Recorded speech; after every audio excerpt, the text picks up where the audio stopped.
الحمد للہ رب العالمین والصلاة والسلام علی سید المرسلین اما بعد فاعوذ باللہ من الشیطان الرجیم بسم اللہ الرحمن الرحیم۔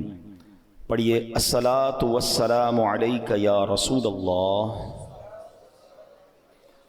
وعلی آلک واصحابک یا حبیب اللہ۔ الصلاة والسلام علیک یا نبی اللہ وعلی آلک واصحابک یا نور اللہ۔ درود پاک پڑھنے کے بے شمار فضائل و برکات ہیں۔ بہت ہی خوبصورت کتاب مکتبۃ المدینہ کی اربعین اطار، اس کی دوسری قسط صفحہ نمبر 11 میں حدیث پاک نمبر 11 ہے، من صلی علی او سأل لی الوسیلۃ حقت علیہ شفاعتی یوم القیامہ۔ میرے آقا فرماتے ہیں جس نے مجھ پر درود شریف پڑھا یا اللہ پاک کی بارگاہ میں میرے لیے وسیلے کی دعا کی، قیامت کے دن اس پر میری شفاعت ثابت ہو گئی۔ تو درود پاک پڑھنا یہ شفاعت مصطفیٰ صلی اللہ علیہ وسلم حاصل کرنے کا بڑا پیارا طریقہ ہے۔ محبت کے ساتھ بآواز بلند درود پاک پڑھ لیں۔ صلو علی الحبیب صلی اللہ تعالی علی محمد صلی اللہ علیہ وسلم۔ الحمدللہ ہماری کوشش ہوتی ہے ہم قرآن مجید فرقان حمید کی خوبصورت پیاری آیتوں کو سمجھیں، تلاوت کریں، اس کی تفسیر جانیں اور قرآن کی باتیں کریں۔ آج ایک بنی اسرائیل کی عجیب و غریب بیماری کا ذکر سنیں گے۔ اللہ نے قرآن مجید میں اس کو بیان کیا، اور بدقسمتی سے وہ بیماری، وہ ڈیزیز آج ہمارے درمیان بھی پائی جاتی ہے۔ تو یوں سمجھیے کہ یہ ہمارے لیے بھی بڑی ریلیونٹ ہے، ہمیں بھی بہت غور سے اس کو سننا ہے کہ کہیں ہم میں سے کسی کے اندر یہ بری بیماری نہ لگ جائے۔ اور یہ بیماری ان کو کیوں لگی، قرآن نے اسے بھی بیان کیا۔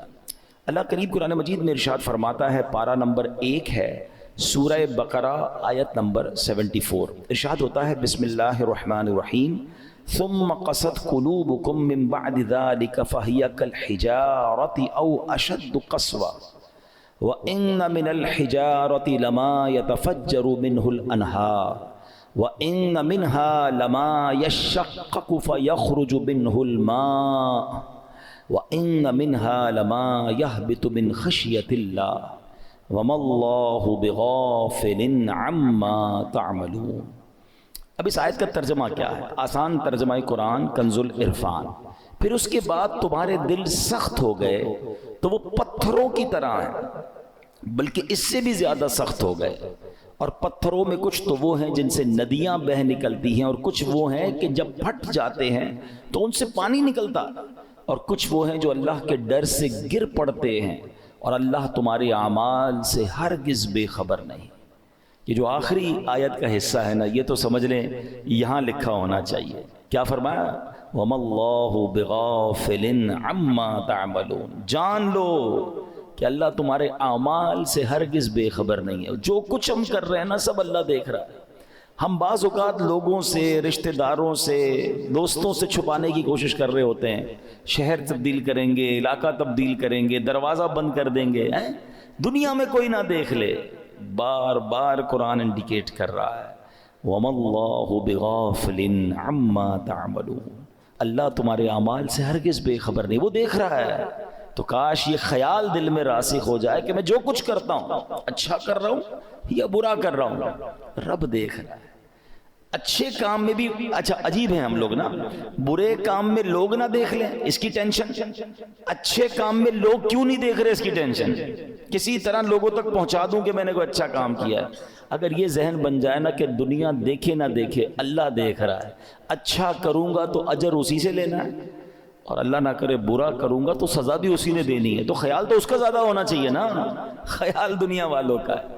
تو بہرحال اب آتے ہیں اس بیماری اور اس آیت کی طرف۔ اس آیت میں قرآن کریم فرقان حمید نے کیا ارشاد فرمایا؟ ثم قست قلوبکم من بعد ذلک، پھر اس کے بعد تمہارے دل سخت ہو گئے۔ یہ کس کی بات ہو رہی ہے؟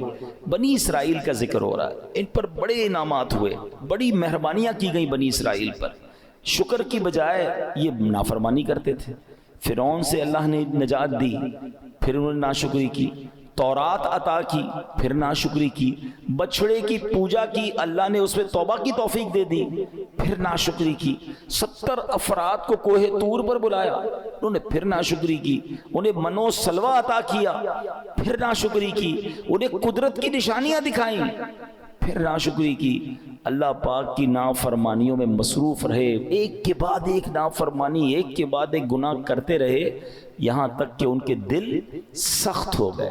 مگر اب قرآن کیا کہتا ہے، کتنے سخت ہوئے، فَهِيَ كَالْحِجَارَةِ، تو وہ پتھروں کی طرح ہو گئے۔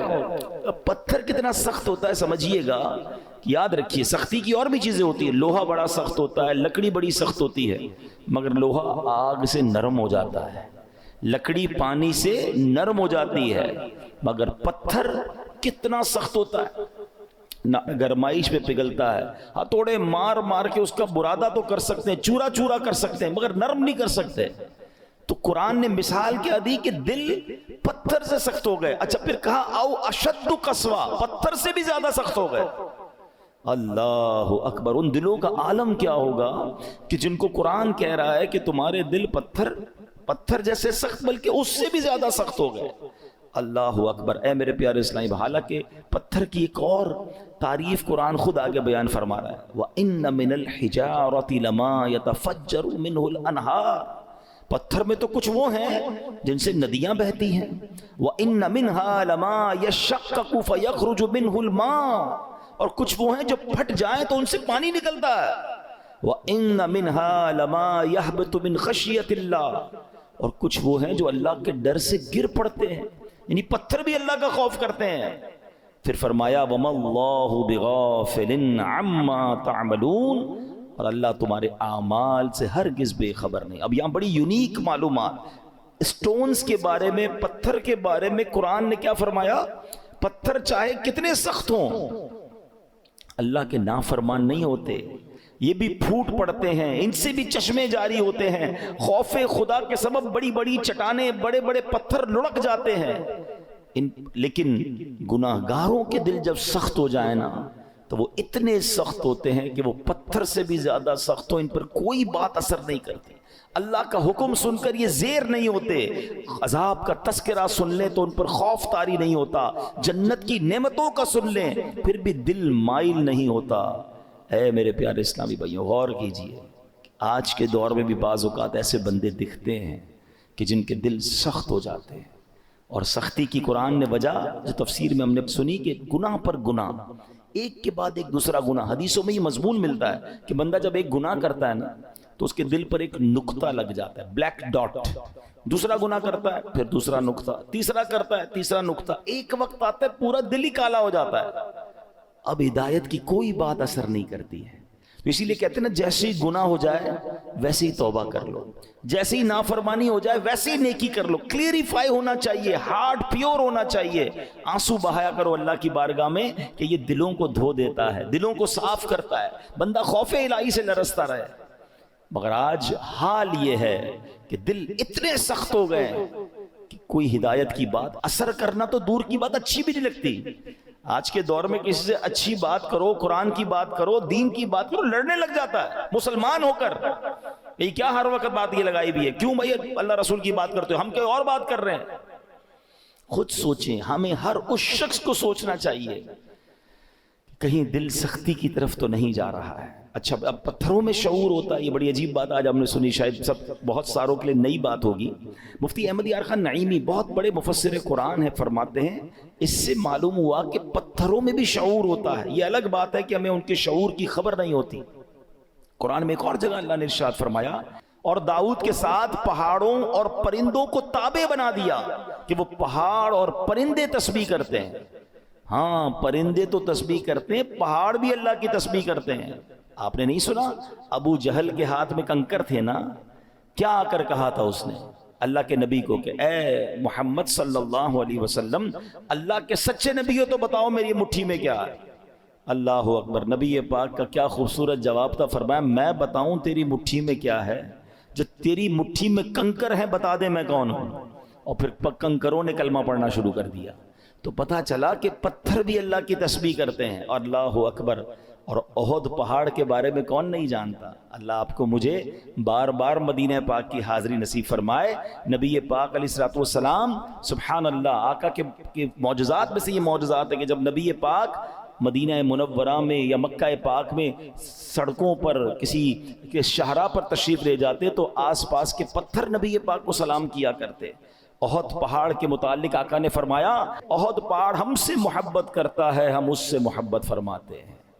اب پہاڑ نبی پاک سے محبت کرتا ہے، اور یہ کیسا خوبصورت پہاڑ ہے کہ نبی پاک علیہ الصلوۃ والسلام نے فرمایا کہ احد میرے ساتھ جنت میں جائے گا۔ اب یہاں علماء نے اور خوبصورت بات کی کہ پہاڑ نبی پاک سے محبت کرے تو جنت میں جائے، تو جب امتی محبت کرے تو اس کا تو عالم ہی کچھ اور ہوگا نا۔ تو محبت رسول یہ جنت میں جانے کا سبب ہے۔ مگر جو ہمارا ٹاپک ہے کہ اللہ کی عطا سے یہ پہاڑ، یہ پتھر بھی رب کی تسبیح کرتے ہیں، ان میں بھی شعور ہوتا ہے۔ اللہ اکبر۔ اور احد کے پہاڑ کی تو یہ فضیلت ہے کہ ایک جگہ نبی پاک علیہ الصلوۃ والسلام نے فرمایا جب تم احد پہاڑ کے پاس آؤ فَكُلُوا مِن شَجَرِهِ، اس پر اگنے والے درخت کے پتے بطور تبرک کھا لیا کرو ہے۔ اور پھر فرمایا اگرچہ احد پہاڑ پر اگنے والے درخت کے صرف کانٹے ہی ملے، اگر پتے نہ ملے تو کانٹے چبا لیا کرو۔ اب یہاں تبرک کی دلیل بھی ملتی ہے، بھائی کانٹا کھانے سے کیا فائدہ ہوگا، پتا کھانے سے کیا فائدہ ہوگا، مگر چونکہ یہ جنتی پہاڑ ہے تو آقا نے فرمایا اس سے کچھ نہ کچھ کھا لیا کرو، تبرک لیا کرو۔ اب پہاڑ مبارک کیسے ہو گیا کہ یہ پہاڑ نبی پاک سے محبت کرنے والا ہے۔ تو ہم دوبارہ آتے ہیں پیارے اسلامی بھائیوں کہ ایک تو ہم نے یہ سنا قرآن کہتا ہے کہ کچھ پہاڑ پھٹ پڑتے ہیں، کچھ میں سے نہریں جاری ہوتی ہیں، کچھ سے پانی جاری ہوتی ہے، کچھ خوف خدا سے گر پڑتے ہیں۔ ایک بار امام ابو القاسم کشیری رحمۃ اللہ تعالی لکھتے ہیں کہ اللہ پاک کے ایک نبی کہیں سے گزر رہے تھے، آپ نے ایک چھوٹا سا پتھر دیکھا، مگر اس چھوٹے سے پتھر سے مسلسل پانی بہ رہا تھا۔ آپ بڑے حیران ہوئے، اللہ پاک نے اس پتھر کو بولنے کی طاقت عطا فرمائی، اور پتھر کہتا ہے کہ اے اللہ پاک کے نبی، جب سے میں نے سنا ہے معلوم ہوا ہے کہ جہنم کا ایندھن آدمی اور پتھر ہیں۔ قرآن کہتا ہے نا اے ایمان والو اپنے آپ کو اپنے گھر والوں کو جہنم کی آگ سے بچاؤ جس کا ایندھن آدمی اور پتھر ہے۔ تو ہم آدمیوں پر تو پتہ نہیں اثر ہوا نہیں ہوا، وہ پتھر کہتا ہے جب سے مجھے معلوم ہوا ہے کہ جہنم میں پتھر ڈالے جائیں گے، جب سے میں رو رہا ہوں، جب سے خوف خدا کی حالت سے میری حالت بری ہے، اور یہ جو میرے اندر سے آپ پانی نکلتا دیکھ رہے ہیں یہ خوف خدا کے باعث ہے۔ آپ اللہ کے نبی تھے، آپ نے اللہ کی بارگاہ میں دعا کی اور اللہ پاک نے یا اللہ اس پتھر کو جہنم سے محفوظ فرما دے، دعا قبول ہو گئی۔ آپ چلے گئے کہیں، واپس آئے تو پھر اس پتھر سے پانی نکل رہا تھا، تو آپ نے کہا کہ اب تو تمہیں جہنم سے آزادی کی خوشخبری مل گئی، پھر کیوں رو رہے ہو؟ پتھر کو اللہ نے پھر قوت گویائی دی، کہتا ہے ذالک کان بکاء الحزن والخوف وہذا بکاء الشکر والسرور، کہتے حضور پہلے جو آنسو تھے وہ غم اور تکلیف کے تھے، اب جو آنسو ہیں وہ خوشی کے آنسو ہیں کہ اللہ نے جہنم سے آزاد کر دیا۔ تو یہ اللہ کی مخلوقات ہیں، اللہ پاک، یہ دنیا میں ہر طرف رب کا ذکر ہو رہا ہے، یہ اشرف المخلوقات کہلانے والا ہی غافل ہو جاتا ہے، حالانکہ ہم مجھے اور آپ کو بنایا ہی اللہ کی عبادت کے لیے۔ دیکھیں نا، ہر چیز کے بارے میں ہم یہ جاننے کی کوشش کرتے ہیں what is the reason of the creation.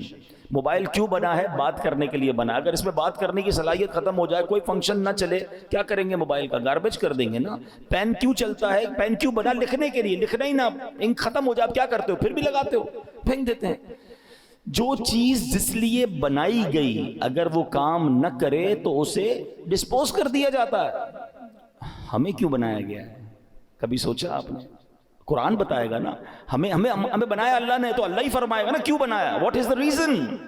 قرآن میں رب فرماتا ہے وَمَا خَلَقْتُ الْجِنَّ وَالْإِنسَ إِلَّا لِيَعْبُدُونَ، ہم نے نہیں بنایا انسان اور جنات کو، بس there is only one reason إِلَّا لِيَعْبُدُونَ، ہم نے اپنی عبادت کے لیے بنایا ہے۔ یعنی میں اور آپ بنے اللہ کی عبادت کے لیے، کام کچھ اور کر رہے ہیں۔ نمازیں ہماری قضا ہو رہی ہیں، روزے بہت بڑی تعداد میں لوگ نہیں رکھ رہے، اللہ کی عبادت سے دور، حالانکہ بنایا اس لیے گیا ہے۔ اور یہ پتھر کا واقعہ آپ نے سنا کہ یہ اس لیے رو رہا ہے کہ کہیں جہنم میں ڈال نہ دیا جائے۔ کبھی ہمارے آنسو بہے، کبھی ہمیں یہ خیال آیا کہ کہیں مجھے جہنم میں نہ ڈال دیا جائے، کہیں مجھے ایندھن نہ بنا دیا جائے جہنم کا۔ اللہ اکبر۔ اب آئیے بیان میں جیسے میں نے شروع میں کہا کہ ایک بیماری کا ذکر ہوگا، اللہ اس بیماری سے بچائے، اور وہ بیماری ہے دل کی سختی۔ کیا کہا قرآن نے؟ ثم قست قلوبکم من بعد ذلک فہی کالحجارۃ او اشد قسوا، پھر اس کے بعد تمہارے دل سخت ہو گئے تو وہ پتھروں کی طرح ہیں، بلکہ ان سے بھی زیادہ ہیں۔ اب دل کتنا اہمیت، کتنا امپورٹنٹ پارٹ ہے ہماری باڈی کا۔ پیارے آقا علیہ الصلوۃ والسلام حدیث پاک میں ایک جگہ ارشاد فرماتے ہیں جسم میں ایک خون کا لوتھڑا ہے، وہ ٹھیک ہو جائے سارا جسم ٹھیک ہو جائے گا، اور جب وہ لوتھڑا بگڑ جائے نا تو سارا جسم بگڑ جاتا ہے۔ اور سن لو، وہ لوتھڑا، وہ پارٹ آف دا باڈی بدعہ کیا ہے؟ وہ قلب ہے، وہ دل ہے۔ تو دل کا خیال میڈیکلی تو لوگ رکھ رہے ہیں، یار کولیسٹرول نہ ہو جائے، ہارٹ اٹیک نہ ہو جائے، بلڈ پریشر نہ ہو جائے، والز بند نہ ہو جائیں، وینز کھلی رہیں، بڑا خیال ہے۔ ٹھیک ہے، یہ تو ظاہری اس دل کی کیفیت ہے نا، مگر اگر اس دل میں ایمان ہی نہ ہو، اس دل میں معاذ اللہ سختی آ جائے، ہدایت کی کوئی بات ہی اثر نہ کرے، یہ دل معاذ اللہ غیبت، چغلی، بغض، کینہ، تکبر اور برائیوں کی آماجگاہ بن جائے تو یہ تو برباد کر دے گا نا، ایمان برباد کر دے گا۔ ہمیں جان لینے والے مرض کا ڈر ہے، ہم ڈسکس بھی کرتے ہیں، ڈاکٹر کے پاس بھی جاتے ہیں، ٹیسٹ بھی کراتے ہیں، جناب بتائیں ہارٹ اٹیک نہ ہو، میری باڈی ٹھیک رہے، کتنی ایکسرسائز کرنی ہے، everybody talk about it. وہ کیوں؟ کہ جان چلی جائے گی نا۔ مگر مجھے بتاؤ، جان جانا زیادہ خطرناک ہے یا ایمان جانا زیادہ خطرناک ہے؟ جان تو ویسے ہی جانی ہے، آج نہیں تو کل چلی جائے گی، مرنا تو ہے ہی، اس سے تو کوئی نہیں بچ سکتا، مگر ایمان سلامت لے کر قبر میں جانا یہ زیادہ ضروری ہے نا۔ تو یہ حدیث بھی بتا رہی ہے، قرآن کی آیتیں بھی بتا رہی ہیں کہ دل صاف ہونا چاہیے، دل اللہ کی رحمتوں کے نزول کی جگہ ہونی چاہیے، مگر جن کے دل سخت ہو گئے ہیں وہ غور کریں۔ اب آئیے میرے پیارے اسلامی بھائیوں، حدیث پاک، یہ دل کی سختی سزا کتنی بڑی ہے۔ اللہ کے نبی علیہ الصلوۃ والسلام فرماتے، ترمذی شریف کی حدیث ہے، ان ابعد الناس من اللہ قلب القاسی، فرماتے سخت دل والا سب سے بڑھ کر اللہ سے دور ہے۔ Nobody talk about it، کوئی بات ہی نہیں کرتا، ارے دل سخت ہے، یہ دل نرم ہے۔ اگر دل سخت ہو گیا نا تو پھر اللہ سے سب سے زیادہ دور وہ ہو جائے گا۔ حضرت مالک بن دینار جیسی عظیم ہستی کا فرمان سنو، فرماتے بندوں کو جو سزائیں دی جاتی ہیں ان میں سب سے بڑی سزا یہ ہے کہ بندے کا دل سخت کر دیا جاتا ہے۔ ہائے ہائے، نہ نماز میں دل لگے، نہ تلاوت میں دل لگے، نہ دعا میں آنسو بہیں ہیں، نہ ہدایت کی بات اچھی لگے، لوگ نعتیں سن کر رو رہے ہوتے ہیں اور ہم کہتے بند کرو یار مزہ نہیں آ رہا، یعنی کوئی اچھی بات دل پر اثر نہیں کر رہی، تو چیک کرو کہ یار یہ دل سخت تو نہیں ہو گیا، دروازہ تو بند نہیں ہو گیا۔ یہ سب سے بڑی سزا ہے۔ حضرت مالک بن دینار کہتے ہیں بندے کو جو سب سے بڑی سزا دی جاتی ہے وہ اس کا دل سخت ہو جاتا ہے۔ کسی مسلمان کو تکلیف میں دیکھ کر ہمیں تکلیف محسوس کیوں نہیں ہو رہی ہے؟ کوئی بیچارہ غریب پریشان ہے، اس کو دیکھ کر مجھے فیل کیوں نہیں ہو رہا؟ اگر ہو رہا ہے اللہ کا شکر ادا کریں۔ اگر مسجد میں آنے کو جی چاہتا ہے اللہ کا شکر ادا کریں، اور مسجد میں آ کر بھاگنے کو جی چاہتا ہے، there is something wrong in your heart۔ اس سے بڑھ کر رحمتوں والی جگہ کون سی ہے؟ ہونا کیا چاہیے؟ اللہ کے گھر میں آؤں تو پیس، سکون، مزہ آ جائے، مگر کچھ لوگ مسجد میں آ کر بھی بے چین، آخر میں آئیں گے سب سے پہلے جانے کی کریں گے۔ خود سوچئے کیوں مجھے بے چینی ہوتی ہے؟ موبائل پر گھنٹوں بیٹھ جاؤں گا، دوست کے ساتھ چائے پینے گھنٹوں بیٹھ جاؤں گا، اللہ کے گھر میں مجھے تکلیف کیوں ہو رہی ہوتی ہے؟ جب تک بیماری کو ڈائگنوس نہیں کریں گے نا پھر حل نہیں ہوگا۔ آج میں آپ کو علاج بھی بتاؤں گا۔ اب آئیے دل کی سختی کے اسباب، واٹ از دا ریزن۔ نبی پاک علیہ الصلوۃ والسلام فرماتے ہیں ذکر اللہ کے علاوہ زیادہ کلام نہ کرو، بے شک زیادہ باتیں کرنا دل کو سخت کر دیتا ہے۔ یہ بہت جو بولتے رہتے ہیں نا، بہت بولتے رہتے ہیں، زیادہ باتیں نہیں، قلیل الکلام، اللہ کا ذکر کریں، تلاوت کریں، کم بولیں، کیونکہ زیادہ بولنے والا غلطیاں بھی زیادہ کرتا ہے نا، جھوٹ بھی نکل جائے گا، غیبت بھی نکل جائے گی، دل آزاری بھی ہو جائے گی، معاذ اللہ احساس نہیں ہوگا، علم نہیں ہوگا تو کلمہ کفر بھی نکل جائے گا۔ کم بولیں، سوچ کے بولیں۔ ایک جملہ سنا ہوگا آپ نے، پہلے تولو بعد میں بولو۔ ہم بول کے تول رہے ہوتے ہیں، پھر پچھتا رہے ہوتے ہیں، یار نہیں بولنا تھا، یار کیا بول دیا، یار مسئلہ ہو گیا، جھگڑا ہو۔ پہلے سوچ لیتے ہیں نا۔ آپ کے کسی بھی باڈی پارٹ کے گرد گارڈ نہیں بٹھائے گئے، یہ زبان ہے جس کو 32 گارڈ کا پہرا دیا گیا ہے، 32 دانت کے پیچھے زبان ہے نا، مگر جب یہ چلتی ہے سارے گارڈز پیچھے چھوڑ کر کسی کا دل توڑتی ہے، کسی کا سر پھوڑتی ہے، کسی کے خاندان برباد کر دیتی ہے۔ سوچئے زیادہ بولنا دل کو سخت کر دیتا ہے، یوں ہی زیادہ ہنسنے سے بھی دل سخت ہو جاتا ہے۔ حدیث پاک میں ہے ان کثرت الضحک تمیت القلب، بے شک زیادہ ہنسنا دل کو مردہ کر دیتا ہے۔ ہر وقت ہنسی مذاق، کچھ لوگ ہوتے ہیں جن کا کام یہی ہوتا ہے، تو ہر وقت نہیں ہوتا، کبھی کبھی مزاح کرنا اور ہے، مگر ہنسی مذاق میں بھی دل آزاری کی اجازت نہیں ہے نا۔ آپ مسکرانے والی بات کریں اچھی بات ہے، لیکن ہر وقت ایک ہی کام میں لگے ہوئے ہیں اور پھر جھوٹ بول بول کے ہنسا رہے ہیں، یہ دل کو مردہ کر دیتا ہے۔ اچھا، پھر زیادہ کھانا، بالخصوص حرام حلال کی پرواہ کیے بغیر کھاتے چلے جانا، یہ بھی دل کو مردہ کر دیتا ہے۔ تو اللہ کرے کہ یہ بھی ہمیں سمجھ آ جائے۔ آپ جب بھی دیکھ لیں آپ زیادہ کھائیں گے، آپ کو عبادت کو جی نہیں چاہے گا، آپ کو نیند آنے لگے گی، سستی ہو جائے گی۔ رمضانوں میں لوگ زیادہ عبادت کرتے ہیں، جو کم کھاتے ہیں آپ دیکھیں وہ عبادت زیادہ کر رہے ہوں گے۔ تو کم کھانا، اور حرام سے تو پہلے ہی بچنا ہے، حلال ہی کھانا ہے۔ اور دل کو سب سے زیادہ جو نقصان دینے والی چیز ہے نا، موسٹ ڈینجرس، وہ ہے گناہ۔ گناہ کا جو سائیڈ ایفیکٹ ہے نا، جو گناہ چھوٹا ہو یا بڑا، جتنا بڑا گناہ ہوگا وہ اتنا دل کو افیکٹ کرے گا، مگر ہر گناہ دل کو ڈیمیج ضرور کرتا ہے، اس میں روحانیت کم کرتا ہے، اس کے اندر یوں سمجھیے برائی، جیسے جیسے برائی کرتا جائے گا، پھر کچھ لوگوں کی کنٹینیو عادت ہوتی ہے برائی کی، وہ دل کو سخت کر دیتی ہے۔ تو اے میرے پیارے اسلامی بھائیوں، قرآن کیا کہتا ہے؟ بل ران علی قلوبہم ما کانوا یکسبون، بلکہ ان کے کمائے ہوئے اعمال نے ان کے دلوں پر زنگ چڑھا دیا ہے۔ قرآن کہہ رہا ہے زنگ چڑھ جاتا ہے، اپنے ہی اعمال جو ہیں، برے اعمال دلوں پر زنگ چڑھا دیتے ہیں۔ اب یہ تو ہو رہا ہے، ہم تو کر رہے ہیں، اب حل کیا ہے؟ دل صاف کیسے ہوگا؟ دل نرم کیسے ہوگا؟ آئیے آج اس کا نسخہ بھی لے لیجیے، اور وہ بھی انشاءاللہ حدیث پاک سے ہی پیش کروں گا۔ اللہ کے نبی علیہ الصلوۃ والسلام فرماتے ہیں کہ بے شک جیسے لوہے پر زنگ چڑھتا ہے، ایسے ہی دل بھی زنگ آلود ہو جاتے ہیں۔ عرض کی گئی یا رسول اللہ صلی اللہ تعالی علیہ وسلم، دل کے زنگ کا علاج کیا ہے؟ ارشاد فرمایا موت کو کثرت سے یاد کرنا اور ذکر اللہ کی کثرت کرنا۔ اللہ کا ذکر یہ دل کا زنگ دور کرتا ہے، تلاوت قرآن یہ دل کا زنگ دور۔ آپ کو کبھی کبھی مزہ نہیں آئے گا، یہ بھی میں آپ کو بتا دیتا ہوں، پہلے سے بتا دیتا ہوں کہ جس کے دل میں پرابلم ہوتی ہے نا، وہ جیسے ہی ذکر اللہ کرے گا اس کو نیند آنے لگے گی، تلاوت کرے گا بوریت شروع ہو جائے گی، مسجد میں آئے گا ٹینشن شروع ہو جائے گی۔ اب آپ کو میں ایک فارمولہ دے دیتا ہوں، پہلے ذہن بنا لیں کہ مجھے دل صاف کرنا ہے، مجھے گناہوں کا یہ زنگ اتارنا ہے، مجھے اللہ کی معرفت اپنے دل میں چاہیے۔ تو اب حل کیا ہوگا؟ اب اس کو دنیا کی اگزامپل سے سمجھاتا ہوں۔ مثال کے طور پہ کسی کو بخار ہو جائے ہیں اور کوئی وائرس لگ جائے، کھانا اچھا نہیں لگے گا، پانی اچھا نہیں لگے گا، چائے اچھی نہیں لگے گی، جوس اچھا، گھر والے بیچارے سوپ بنا کے دیں گے، نہیں کھانا ہے، منہ کڑوا ہو جاتا ہے۔ اب کیا کرتے ہیں؟ اچھا نہیں لگتا پھر بھی کھاتے ہیں۔ آپ کو یہ پتا ہے بیک آف دا مائنڈ کہ تھوڑے دنوں کی بات ہے، بلکہ فیملی اچھی نہیں لگتی، بچے اچھے نہیں لگتے، جب بندہ بیمار ہوتا ہے تو ہم بچوں کو گھر سے تو نہیں نکال دیتے، ہمیں پتا ہے طبیعت میری خراب ہے۔ تھوڑے دن کے بعد جیسے ہی بیماری ہٹے گی، کھانا بھی اچھا لگے گا، بچے بھی اچھے لگیں گے، ماحول سارا ٹھیک ہو جائے گا۔ پرابلم میرے اندر ہے، ہم کنٹینیو کھاتے ہیں۔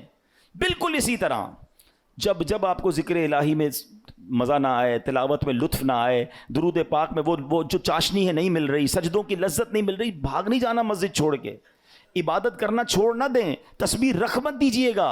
یہ بیماری ہے جو آپ کو نہیں کرنے دے رہی، آپ کنٹینیو کرتے رہیں، ایک وقت آئے گا دل کا زنگ دور ہوگا، ہر ذکر الہی آپ کو مزہ دینے لگے گا، ہر سجدے میں آپ کو معرفت ملنے لگے گی، ہر تلاوت کا ذوق آپ کو ملتا رہے گا، آپ دعا کے لیے ہاتھ اٹھائیں گے، آپ کے آنسو بہنا شروع ہو جائیں گے، کیونکہ اس ٹائم تک آپ کو یہ کرنا پڑے گا تاکہ یہ دل کا زنگ دور ہو جائے۔ اور جب اللہ کے نبی نے فرما دیا ہے کہ موت کو کثرت سے یاد کرنا اور ذکر الہی دلوں کے زنگ کو دور کرتا ہے، ایک اور پرابلم یہ ہے، ہم موت بلائے بیٹھے ہیں، ہمارے سامنے جنازے اٹھ رہے ہیں، ہمارے سامنے لوگ دنیا سے جا رہے ہیں، ہم قبرستان جاتے ہیں، وہاں بھی لوگ فون پہ مستی مذاق کر رہے ہوتے ہیں۔ ارے پہلے کا دور کیسا تھا، جب جنازہ ہوتا تھا نا، میت کے رشتہ دار کو ڈھونڈنا مشکل ہو جاتا تھا، لوگ کہتے کیسے ڈھونڈے، سارے ہی رو رہے ہیں۔ اور سب کیوں روتے تھے؟ ان کو میت سے اتنا پیار نہیں ہوتا تھا، سب کو اپنی موت یاد آتی تھی، وہ قبرستان دیکھ کر سمجھ جاتے تھے کہ ہم نے جانا ہے، مگر ہم موت بھلائے بیٹھے ہیں۔ کبھی کبھی ان چیزوں کو یاد کرنا چاہیے۔ آگے سنیے، ایک مرتبہ ایک عورت بی بی عائشہ صدیقہ رضی اللہ تعالیٰ عنہا کی خدمت میں حاضر ہوئی، دل کی سختی کی شکایت کی۔ حضرت عائشہ نے فرمایا اکثری من ذکر الموت، موت کو کثرت سے یاد کرو۔ چند دن کے بعد وہ عورت آئی اور بی بی عائشہ کا شکریہ ادا کرتی ہیں، کہتی ہیں جب سے میں نے موت کو یاد کرنا شروع کیا، یہ بات رنگ لائی ہے، میری دل کی سختی دور ہو گئی ہے۔ تو کاش ہمیں یاد آئے، کبھی کبھی ویسے ہی قبرستان چکر لگا لیا کریں، دعا پڑھنے چلے جائیں، اندازہ ہو کہ دیکھو کون کون چلا گیا، کسی کا بڑا محل تھا، کسی کا ڈیفینس میں بنگلہ تھا، ڈیفینس کے قبرستان ہی چلے جائیں تو ڈیفینس میں رہنے والے وہاں تدفین ہے نا۔ ایک اور چیز سمجھا کریں آپ، دنیا میں اور آپ ایک سیکوینس کے ذریعے آئے ہیں، پہلے میرے دادا آئے ہیں، پھر میرے والد آئے ہیں، پھر میں آیا، پھر میرے بچے آئے ہیں، پھر ان کے بچے، یہ سیکوینس ہے نا۔ دنیا سے جانے کی یہ سیکوینس ضروری نہیں ہے، ایسا نہیں ہو کہ دادا ہی پہلے جائیں گے، ابو ہی بعد میں جائیں گے، پھر میں جاؤں گا، نہیں، دادا دنیا میں ہوتا ہے پوتا چلا جاتا ہے، والد ہوتا ہے جوان بیٹا چلا جاتا ہے۔ آپ نے نہیں دیکھا قبرستان جائیں نا، 15 سال کے بچے کی بھی قبر ملے گی، 5 سال کے بچے کی قبر بھی ملے گی، 75 سال کے بوڑھے کی قبر بھی ملے گی۔ اٹ مینز میں بھی کبھی بھی جا سکتا ہوں۔ اچھا، ہم میں سے کئیوں کو قبرستان کی دعا یاد ہوگی، یہ کتنی میننگ فل دعا ہے، مگر سمجھیں تو نا کیا دعا ہے؟ السلام علیکم یا اہل القبور یغفر اللہ لنا ولکم وانتم سلفنا ونحن بالاثر۔ مشکات شریف حدیث کی دعا ہے، پیارے آقا یہ دعا کیا کرتے۔ معنی کیا ہے؟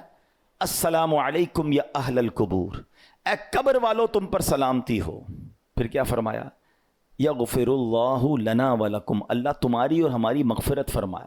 مگر جو اگلا جملہ ہے نا، انتم سلفنا ونحن بالاثر، تم پہلے چلے گئے ہو، ہم بعد میں آنے والے ہیں۔ کاش یہ بات سمجھ آ جائے کہ میرا ٹھکانہ وہی ہے، جانا ادھر ہی ہے، کون سی ترم خانی کام آئے گی، کون سا جاہو جلال کام آئے گا، کون سے پیسے کام آئیں گے، کون سی پراپرٹی کام آئے گی، سب کچھ ادھر رہ جائے گا۔ اعمال کام آئیں گے، 2 گز کی قبر ہے، اربوں پتی کو بھی لٹھے کا کفن ہے، اور فٹ پاتھ پر مرنے والے کو بھی وہی کفن ہے۔ یہ میرا لباس ہوگا، یہ میری قبر ہوگی۔ تو موت کو کثرت سے یاد کرنا یہ دل کو نرم کر دیتا ہے، یہ اس دل کی سختی کو دور کرتا ہے۔ اللہ اکبر۔ اے میرے پیارے اسلامی بھائیو، اسی طرح اللہ والوں کی جو نگاہ ہوتی ہے نا، ہاں وہ کہتے ہیں نا، یک زبانہ صحبت با اولیاء بہتر از 100 سالہ طاعت بے ریا۔ سینکڑوں سال کی بے ریا عبادت ایک طرف، کسی ولی کامل کی صحبت ایک طرف۔ اللہ والوں کی صحبت میں بیٹھے، ان کی نگاہ سے، ان کی صحبت سے دل کا زنگ اتر جاتا ہے۔ ہاں اسی طرح علماء کہتے ہیں اللہ والوں کی دشمنی جو ہے نا، کسی اللہ والے کی گستاخی، چاہے گناہ تھوڑا تھوڑا کر کے دل سخت کرتا ہے، یہ وہ گناہ ہے جو ڈائریکٹ دل کو سخت کر دیتا ہے، دل بالکل مردہ ہو جاتا ہے جو اللہ کے ولی سے دشمنی کرتا ہے۔ تو اے میرے پیارے اسلامی بھائیوں، اللہ والوں کی صحبت اختیار کریں، نیک لوگوں میں بیٹھا کریں، تلاوت قرآن کریں، ذکر الہی کریں، موت کو کثرت سے یاد کریں، تو یہ دل جو ہے اس کی سختی سے ہم محفوظ رہیں گے۔ وہ پتھروں کے بارے میں دیکھیں نا کہ پتھر خوف خدا سے روتا ہے، پتھر ذکر الہی کرتا ہے۔ ارے ہم تو اشرف المخلوقات ہیں، تو ہمیں تو اللہ کی یاد زیادہ کرنی چاہیے۔ تو بہرحال میرے پیارے اسلامی بھائیوں، یہ چند باتیں آج ہم نے سنی ہیں، اللہ پاک ہم سب کو عمل کرنے کی توفیق عطا فرمائے، آمین بجاہ النبی امین صلی اللہ علیہ وسلم۔